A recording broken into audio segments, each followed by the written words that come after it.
buhay natin na sabi natin talo na, nanalo pa, di ba? Yung mga kwento na kung saan wala na. Kwento ni Brother Jess, di ba? Natutulog na lang siya doon sa bangketa. Talo na, nanalo pa, di ba? Ano ba sa pinag-isa meron kaming kasamahan si Brother Kulit? Nadisgrasya sa motor. Sabi ng OSPAC, puputulin natin yung paa mo. Nag-decision sila mag-asawa. Sabi ng asawa, wag natin maputol. Alam mo, sawat biyaya ng Diyos, si Brother Kulit, nagda-drums. Gamit yung paa sa pagpalo.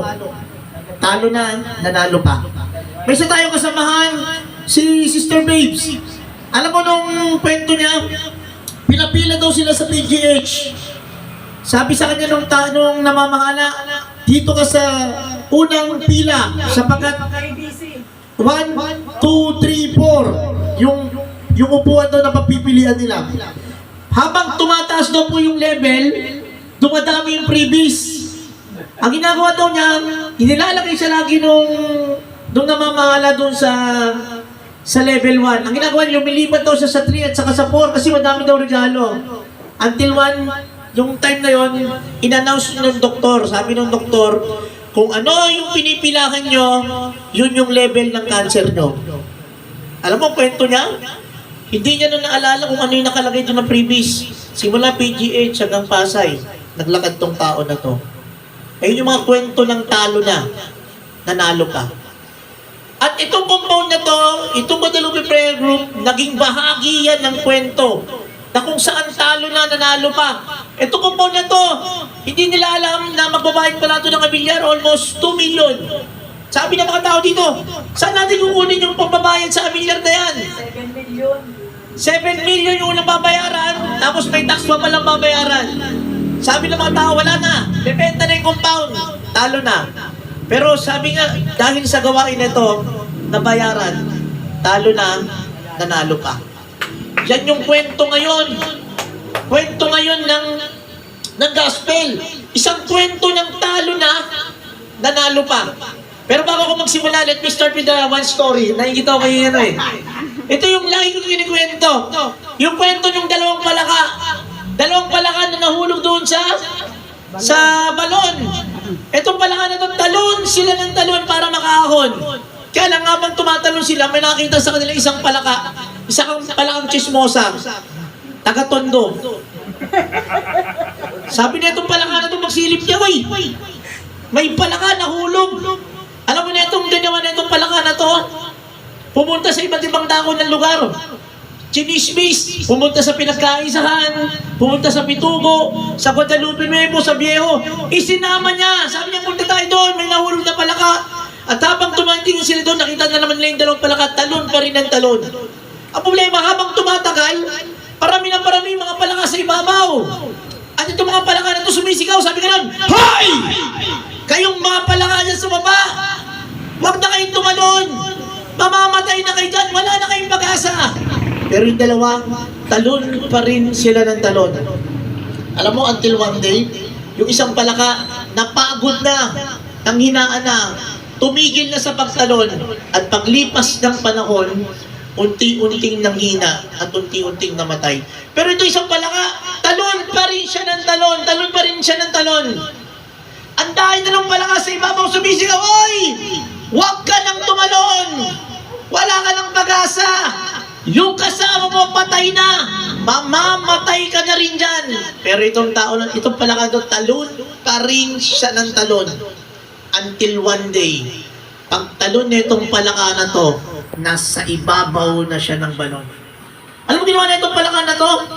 Pinuntahan niya lahat ng mga palaka na sumisigaw. Kinamayan niya isa-isa, sabi niya, "Maraming salamat sa inyo, thank you. Kung wala kayo, malamang-lamang patay na ako doon sa baba."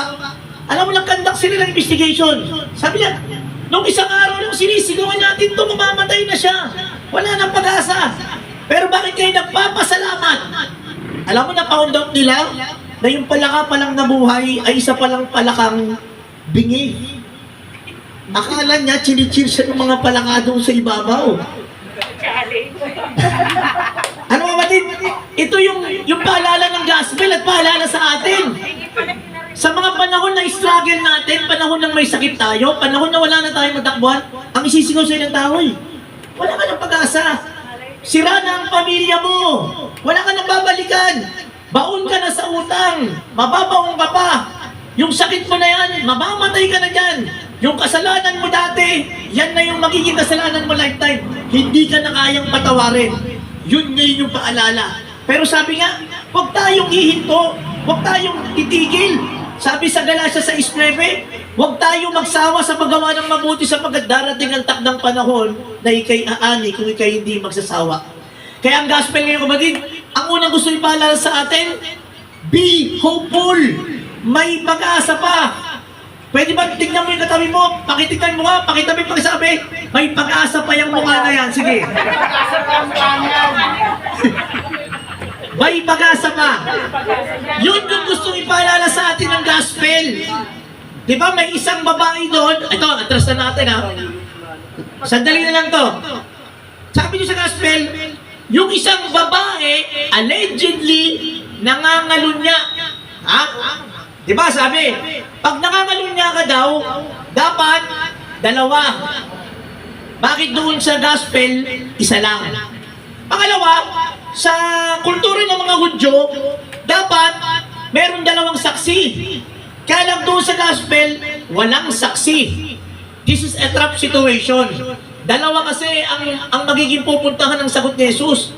Pag sinabi niyang batuin ng tao na yan, ano mangyari sa kanya? Ay, salbahe. Ano pala ito? Hindi pala ito mga tao eh. Isipin mo, batuin ito yung mga kasalanan. Yung Diyos nyo hindi nagpapatawad. Salbahing Diyos. Pag sinabi naman ni Jesus, huwag natin batuhin. Anong magiging siguro ng tao? Ay, hindi sumusunod sa batas ni Moises. Kasi ang batas ni Moises, ang isang tao na ngalunya, kailangan stone to death. It is a trap situation. Pero sabi nga, magaling ng Diyos. Anong ginawa niya? Isinulat niya daw yung mga pangalan ng mga tao isa-isa doon sa lupa. Ito, isang istorya lang to ha. Sinulat niya, Randy, Lasinggero, di ba? Sugarol. Hindi ko babagay si Kuya Jess kasi kakampi ko yan eh. Da? Ayan. Sinulat daw yung mga pangalan doon.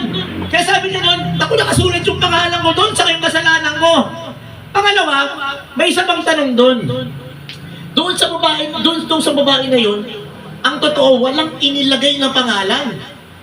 Kaya, pwede daw itong mag-represent, ikaw, ako yung babae na yon na makasalanan. Pero despite ng pagiging kasalanan ko, naandoon si Jesus. Naandoon si Jesus. Ayun ang gusto paalala sa atin eh. Pangalawang magandang pwede maging trivia, maaaring hindi daw ito si Maria Magdalena. Bakit? Kung babalikan po natin ang istorya ni Maria Magdalena, si Maria Magdalena po, siya po yung sinapian ng 7 demonyo. Nakita na po ba kayo ng demonyo? Tignan mo yung katabi mo. Sige, yan. Hindi yan. Ganon. Ito daw po yung sinabi. At saka si Maria Magdalena, ang pangalan is Maria Magdala. Sabihin, si Maria na taga Magdala. Isang mayaman po ito. Siya po yung nagbuhos nung pabango doon sa paa ni Jesus. Kaya ibig sabihin, mayaman po itong si Maria Magdalena. Pero ito nga po regardless kung si Maria Magdalena ba yon o si Maria iba, isa lang pong paalala. Tayo yon sa mga panahon na to. Tayo yung makasalanan. Pero despite ng pagiging makasalanan natin, hindi tayo ang lumapit kay Jesus. Si Jesus ang lumapit sa atin. At ito yung magandang paalala ng gospel. Despite ng pagkakamali natin, despite ng pagiging makasalanan natin, ang Diyos pa rin ang laging lumalapit sa atin. Kaya, be hopeful. Ano yung pangalawa? Be thankful. Kapatid, ito yung dapat natin ipagpasalamat. Na sa likod ng hindi tayo karapat-dapat para patawarin, na despite ng hindi tayo karapat-dapat dahil sa dami ng kahapon natin, pero minarapat tayo ng Diyos. Kaya yun ang kagandahan. Naririto tayo. Tayo yung mga makasalanan na nagpupumilit na maging banal sa tulong at grasya ng Panginoon. Bakit? Kasi gusto natin magpasalamat. Na minsan tayo nagkasala, pinatawad tayo, Minsan tayo nagkasakit, pinagaling tayo. Minsan tayo naghirap at binigyan tayo ng biyaya. At minsan tayo nagkamali, pero ibinigay sa atin ang kaligtasan. And what's the last? Sabi doon, be hopeful, be thankful, and be useful. Let our story be a blessing to others. Kung tayo may kahapon ng pagkakasala at pinatawad tayo ng Diyos, ikwento natin sa ibang tao. Ito ako dati. Dati akong babaero. Pero wala akong tinutukoy dito. Wala dito niyan. Napigay mo katabi mo, sabi mo, Brother Randy, wala dito niyan. Sige. Yan. Kung dati kang lasinggero, sugarol, mamamatay tao, ayaw mo. Pinatawad ka ng Diyos, ikwento mo. Kung dati kang may sakit, pinagaling ka ng Diyos, ikwento mo. Na minsan ka nagkasakit, pero pinagaling ka ng Diyos. Kung dati kang naghirap, pero binigyan ka ng Diyos sa biyaya, be useful by telling your story. Sabi nga, from mess to message. Hayaan mo yung kwento ng kahapon mo, maging kwento ng pagpapala sa ibang tao. Ang kwento ng babae, nababatuhin na sana, talo na, nanalo pa. Naging kwento ng pagpapala para sa ibang tao. At hanggang ngayon, ang kwento niya, ikinikwento pa rin hanggang sa ngayon at sa mga susunod pang panahon. At nawa, let our story be a blessing to others. Magandang gabi po sa atin lahat. At magdadako na po tayo sa closing prayer.